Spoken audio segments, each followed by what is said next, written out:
신앙은 아는 게 아닙니다. 신앙은 체험이 있어야 됩니다. 우리가 예수님의 부활을 믿는 이유는 부활하신 예수님을 만난 증인들의 증언을 신뢰하기 때문에, 그 증언을 기록한 글이 바로 신약성경이죠.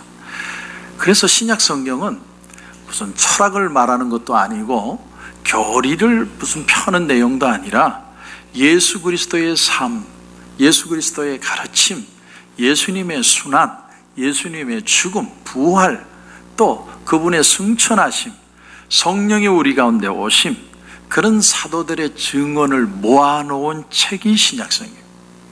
그래서 누가복음 첫 장 첫 절에 보면 어떻게 기록이 되어 있냐면 우리 중에 이루어진 사실에 대하여 이렇게 표현합니다. 사실, 팩트라는 거죠. 팩트입니다.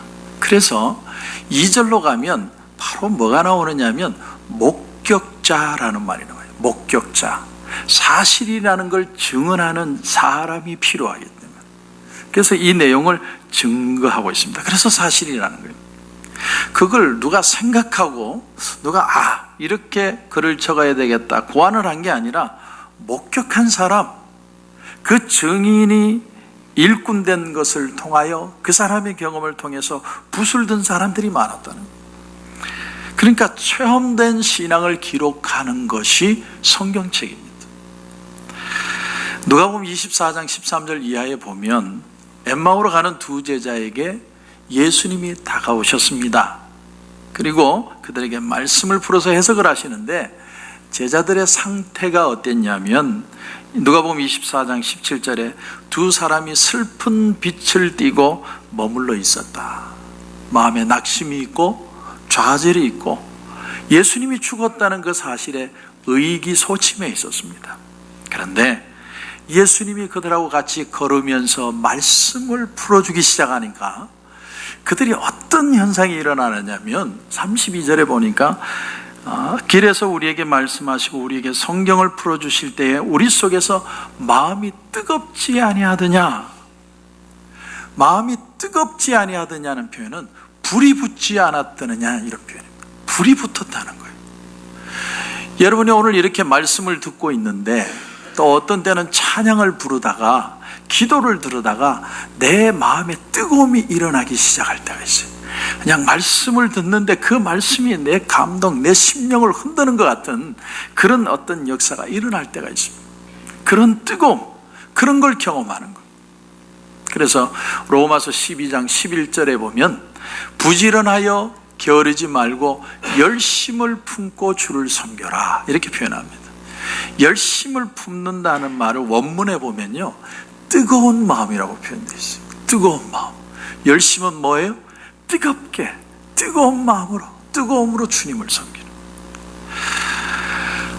조금 오래된 영화지만 이보다 더 좋을 수는 없다, 그런 영화가 있었죠. 잭 니콜슨이라는 아주 유명한 영화 배우가 주인공인데 이 사람이 여자에게 처음으로 인생의 여자를 만났습니다. 그 여자에게 사랑을 표현하는데 뭐라고 사랑을 표현했냐면 당신을 만난 후에 나는 약을 복용하기 시작했다 이렇게 표현해요. 아니 약 먹는 거하고 사랑에 빠진 거하고 무슨 상관이 있습니까? 그런데 이 사람은 강박증 환자입니다. 그래서 하루에 손을 수십 번을 씻어요. 근데 손을 씻을 때마다 새로운 비누로 씻고 한 번 씻으면 버려요. 우리 집에 버리지 그냥 버려요. 그냥.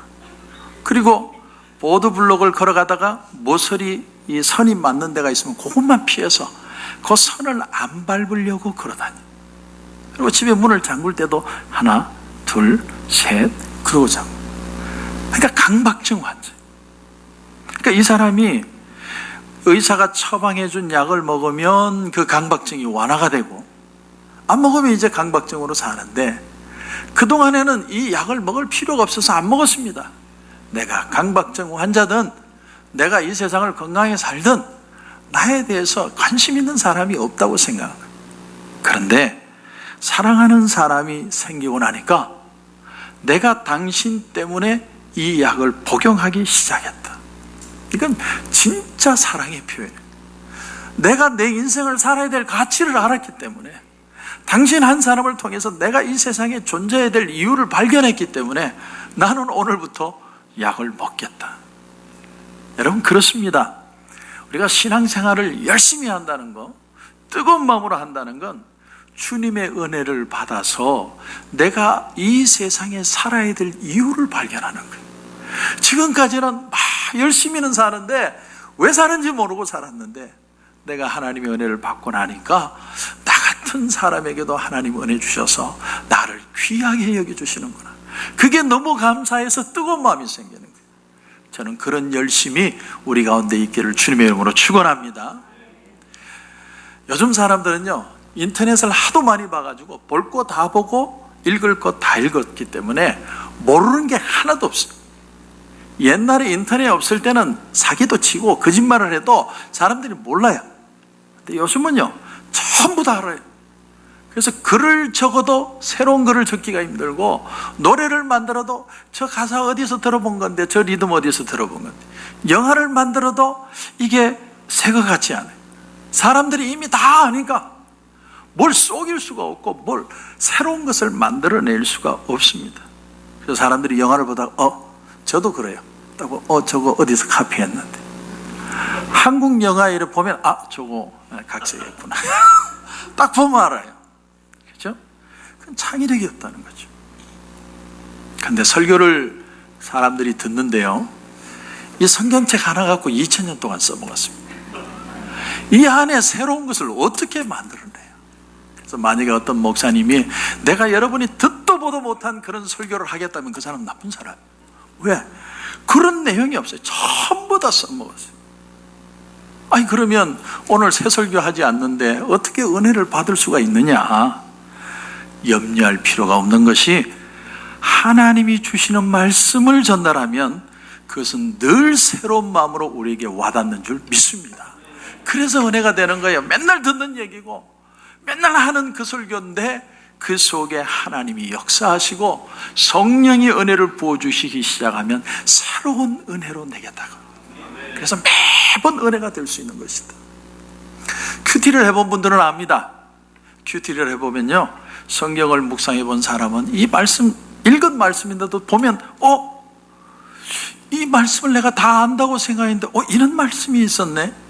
또 새로운 걸 발견하고 또 끄집어내고, 성경 구절을 묵상하는 사람들이 하는 경험. 그래서 우리 교회에서 왜 드라마 바이블을 하느냐? 그럼 다른 거 없어요.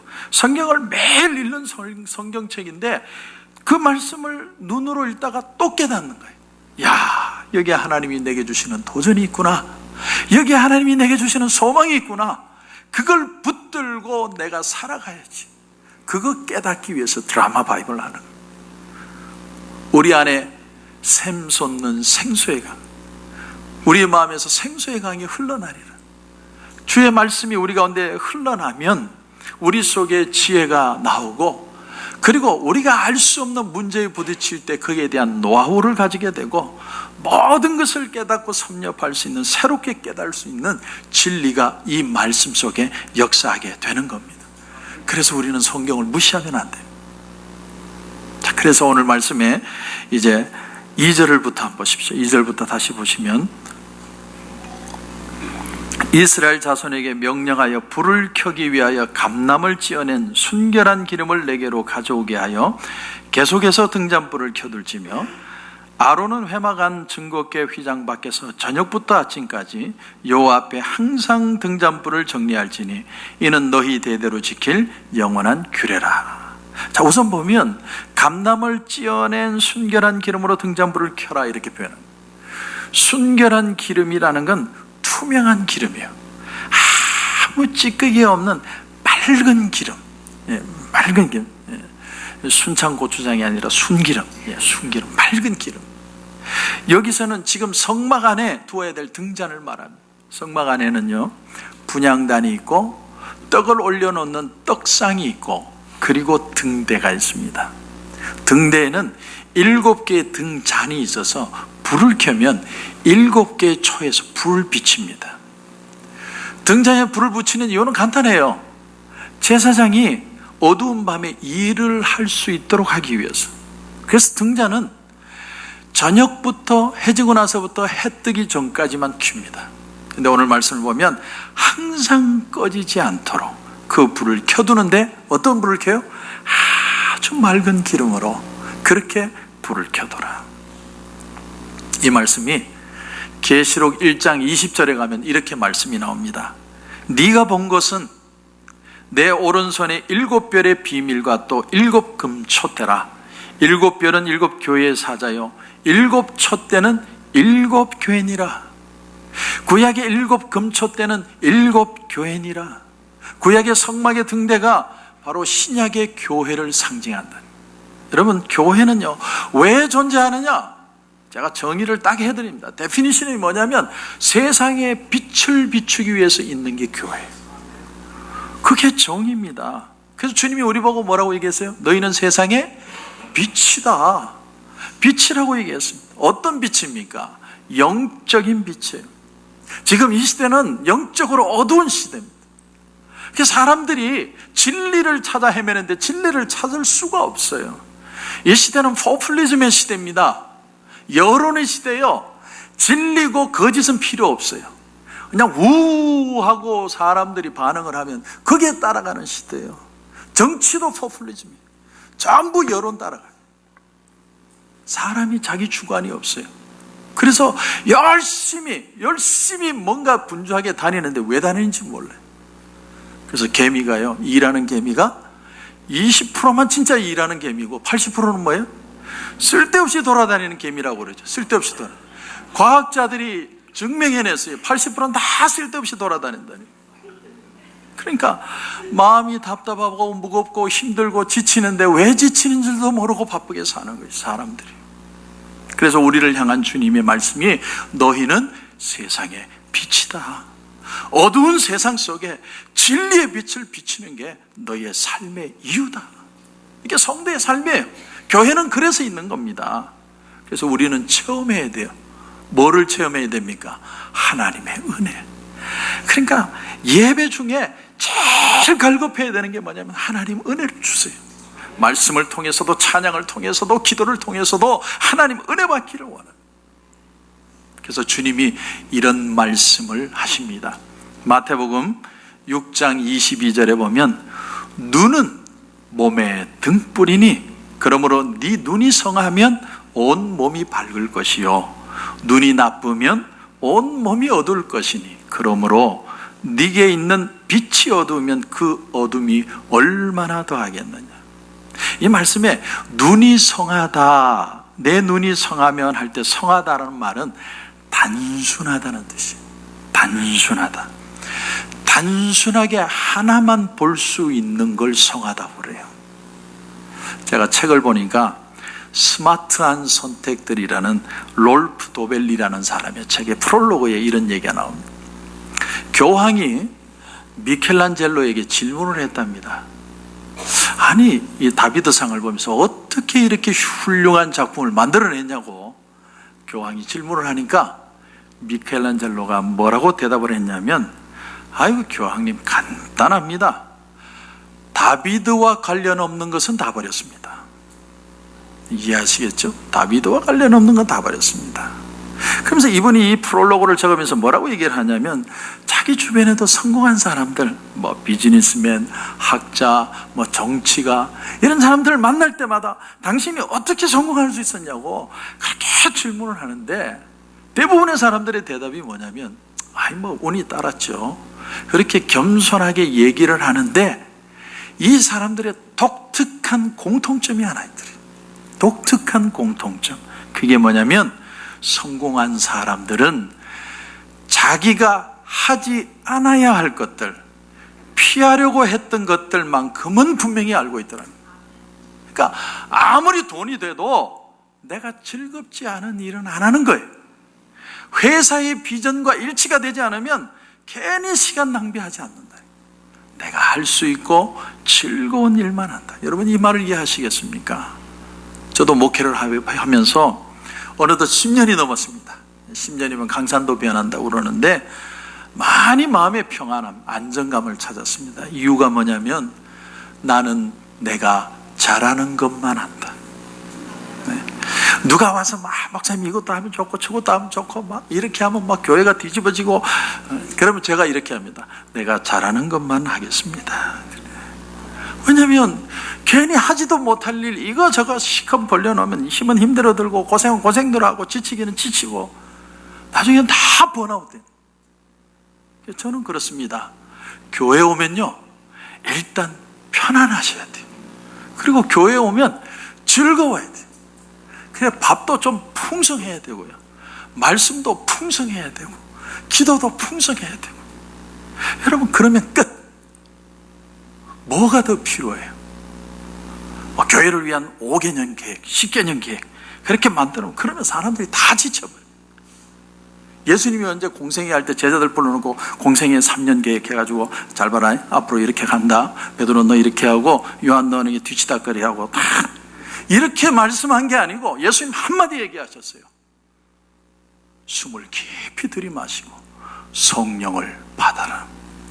성령을 받아라. 이게 본질이기 때문에, 내가 은혜 받고 성령 받고 나면 하지 말라고 그래도 할 일이 뭔지를 알아요. 그게 은혜 받는 겁니다.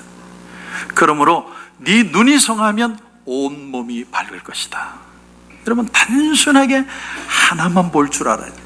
항상 어떤 일에 지치고 있으면 내가 본질이 뭔가, 내가 왜 이 일을 하고 있는가를 볼 줄 알아야 돼요.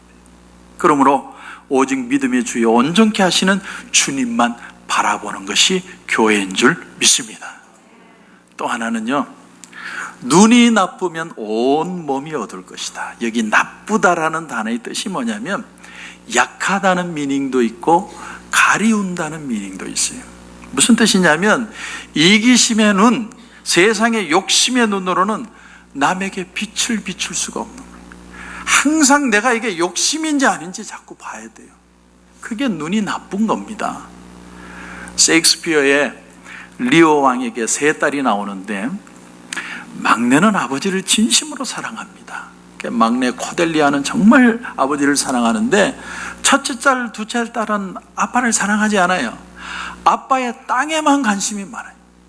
그래서 이 리오 왕이 이제 죽을 때가 다 돼가면서 딸들에게 이런 얘기를 합니다. 자, 이제 내가 너희들에게 땅을 나눠줄 테니까 내가 나를 얼마나 사랑하는지를 말해봐라. 그러면 내가 너희들에게 땅을 나눠주겠다. 그래가지고 첫째 딸, 둘째 딸의 입에 막 침을 바르면서 얘기합니다. 내가 아빠를 사랑하는 건요, 하늘이 알고 땅이 안다. 내가 얼마나 아빠를 사랑하는지 아느냐. 그러니까 둘째 딸이 그 다음에 뭐라고 했냐면, 내가 사랑하는 건 우리 첫째 언니가 사랑한 거에 더해서 사랑한다. 더해서 내가 더 사랑한다. 예. 근데 그런 말을 듣고 썩는 아버지가 문제죠. 아버지.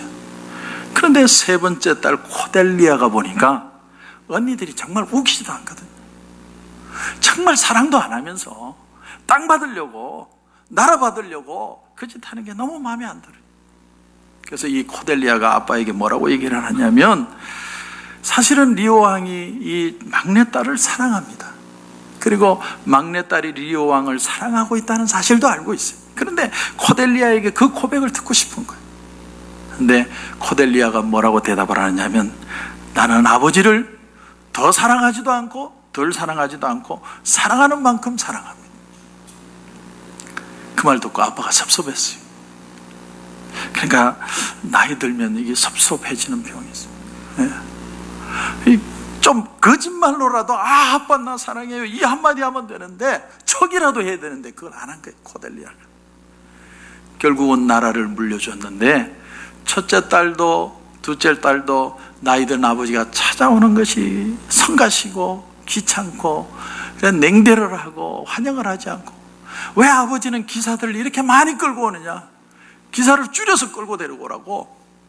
나중에는 노망들은 아버지를 쫓아내지 않습니다. 그래서 셋째 딸 코델리아가 아빠를 찾아오는. 여러분, 사람을 만나시면서 사람들의 칭찬, 사람들의 어떤 표현, 말들, 말투, 너무 거기에 집착하지 마세요. 진실이라는 건 그냥 드러나게 돼 있습니다. 그 시간을 인내하고 기다리고 참을 줄 아는 게 신앙이에요. 신앙이 무슨 뭐 소나무 뿌리 하나 뽑고 뭐 난리를 치고 막 이렇게 하는 것만 신앙이 아니라 때를 기다리고 참을 줄 알고 저 사람의 입장에서 생각해보고 주님의 뜻이 드러나기를 원합니다. 그게 인격적인 신앙 아니겠습니까? 하나님이 그런 믿음의 자세를 보고 축복하시는 거예요. 그런데 그런 일이 어떻게 가능합니까? 그럼 우리가 밤에 하늘에 보면 초생달도 뜨고 뭐 무슨 반달도 뜨고 보름달도 뜹니다. 근데 제가 어릴 때 보름달이 뜨면요, 동네 불빛이 환하지 않으니까 보름달만 뜨면 온 동네가 환해요. 그러면 밤에 혼자 뛰어다녀요, 들판을. 그때부터 제가 보니까 뽕기가 좀 있었던 것 같아요. 밤에 막 보름달만 뜨면 뛰어다니는 거예요. 이제 막 기운을 받아서 그런지. 여러분, 달이요, 전면적으로 해의 빛을 받을 때 보름달이 돼요. 그리고 반만 받으면 반달, 조금 받으면 초생달. 여러분, 우리가 전폭적으로 100% 주님의 뜻이 무엇입니까? 난 주님과 함께하고 주님의 뜻을 따라 살기를 원합니다. 주님이 나와 동행하는 것만 느끼면 여러분, 이 세상에 우리가 빛을 발할 수 있습니다. 그래서 오늘 말씀에 말하는 거예요. 순결한 기름을 내게 가져오라. 온전히 의지하는 신앙이에요. 하나님만 바라봅니다. 어떤 문제가 생겨도 주님의 뜻을 따르기를 원합니다. 주님 말씀해 주옵소서. 이 영적 비밀이 바로 오늘 말씀 속에 있는 것입니다. 저는 이런 역사가 저와 여러분 가운데 있기를 주님의 이름으로 축원합니다.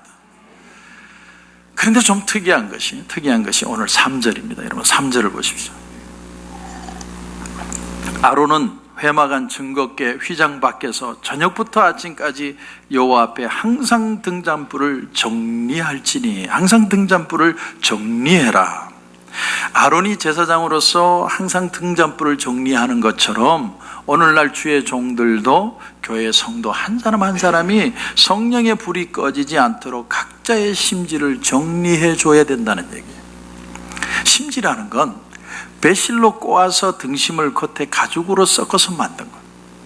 대개 사람들은요, 심지가 나빠지면 기름 흡수가 잘 안 되고 붙여도 불이 안 붙고 연기 나오고 그러면 심지 확 버려버려요. 새 거로 그냥 바꾸죠. 근데 오늘 말씀이 아주 독특한 이유가 뭐냐면 등잔불을 정리하라는 거예요. 이건 갈아치우라는 말이 아니고 잘 밝힐 수 있도록 소재하라는 거예요. 클린업하라는 뜻입니다. 그래서 주님 말씀에 이런 말씀이 있죠. 마태복음 12장 20절 이하에 보면 상한 갈대를 꺾지 아니하시며 꺼져가는 심지를 끄지 아니하시기를 심판하여 이길 때까지 하신다. 우리 믿음이 막 모닥불처럼 막 타오르면 얼마나 좋을까요? 또 막 햇불처럼 막 그렇게 불이 밝으면 얼마나 좋겠습니까? 때로는 우리가 은혜 받고 기뻐하고 감격하고 막 하나님만 찬양하고 그냥 여기서 그냥 죽어도 좋사오니 그냥 예배가 좋을 때가 있었습니다. 그러나 사람은 그런 때만 있는 게 아니에요. 그렇게만 살면 사람이 미쳐버려요. 이상히 미치는 것 같아요. 그래서 그 다음날 되면 마음이 또 확 가라앉아요. 그러면 등불을 돋우기 위해서 우리의 심지를 소재해야 돼. 내가 다시 기도하고 다시 말씀 보고 다시 내가 타오르기를 노력해요.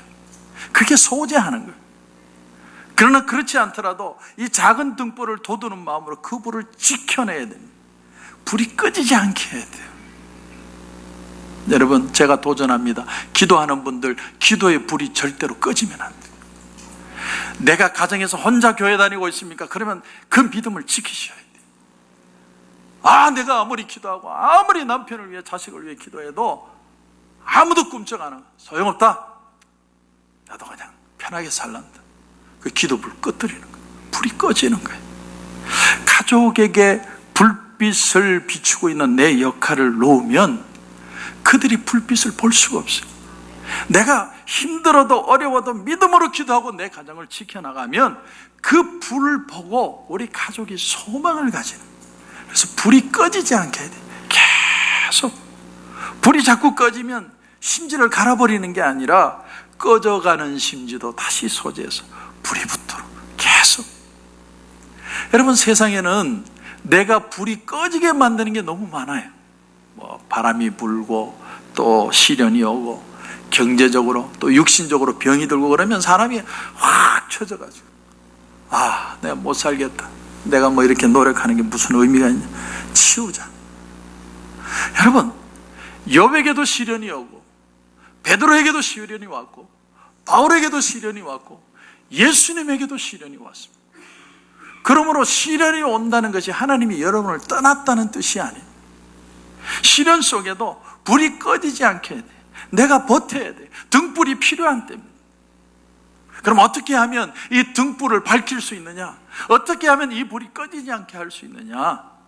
그래서 오늘 말씀에 다시 2절로 가야 됩니다. 2절을 보시면 이스라엘 자손에게 명령하여 불을 켜기 위하여 감람을 찧어낸 순결한 기름을 내게로 가져오게 하며 계속해서 등잔불을 켜둘지며. 이게 놀라운 말씀이 나옵니다. 심지는 바꾸지 않습니다. 청소만 합니다. 근데 매일같이 뭘 가져와요? 매일같이 순결한 기름을 가져와라. 순결한 기름이 뭡니까? 성령이에요. 성령, 하나님의 은혜입니다. 예수님의 말씀을 여러분 자세히 보면 주님이 우리 보고 태양이 되라고 말한 적 없어요. 저 밤하늘에 빛나는 달빛처럼 너희들도 되어라, 그렇게 말한 적 없습니다. 등불이 등경 위에 있으면 온 방안을 환하게 비추는 것처럼 작은 등불일지라도 자기가 살고 있는 집안을 비추면 그게 바로 세상의 빛이라는 거예요. 예수님이 12 제자를 데리고 3년 반을 가르쳤는데 세상에 빛이 되질 못했어요, 제자들이. 예수님이 십자가에 달리고 난 뒤에 그들의 불이 꺼져버렸습니다. 그러나 그들이 마가의 다락방에 모여서 심지를 깨끗하게 정리하고 간절히 기도하는데 성령의 기름 부심의 역사가 일어나기 시작하고 그들의 마음이 다시 뜨거워지기 시작하고 그들이 나가서 복음을 전하는데 예루살렘과 온 유대와 사마리아와 땅끝까지 이르러서 주의 복음이 증거되는 놀라운 역사가 일어나게 되었습니다. 그러므로 성도 여러분, 성령의 기름 부음을 받지 않고는 아무것도 여러분 할 수 없습니다. 심지가 깨끗하지 정리되지 않으면 계속 연기만 납니다. 심지의 불순한 것과 먼지를 떨어내야 돼요. 마음에 남을 용서하지 못하는 마음, 또 자신을 정죄하는 마음, 이 마음도 버려야 돼요. 원망과 불평도 버리고 옛날의 습관을 버리고 굳어진 심령을 부드럽게 해야 빛이 날 수 있습니다. 중국 속담에 이런 말이 있다고 그래요. 어두움을 탓하기보다 촛불을 한 개 켜는 게 현명하다. 얼마나 불평할 일이 많습니까, 이 세상에. 그러나 나는 불을 비추는 거예요. 왜? 성령이 내게 오시면 그 불의 역할을 하는 거예요. 비록 적은 불이고 아주 작은 것이라도 어둠을 뚫고 나가는 것처럼 우리의 불빛이 필요한 시대를 살아갑니다. 성령 받고 새로워져서 주의 귀한 사역 감당하시는 저와 여러분이 되시길 주님의 이름으로 축원합니다.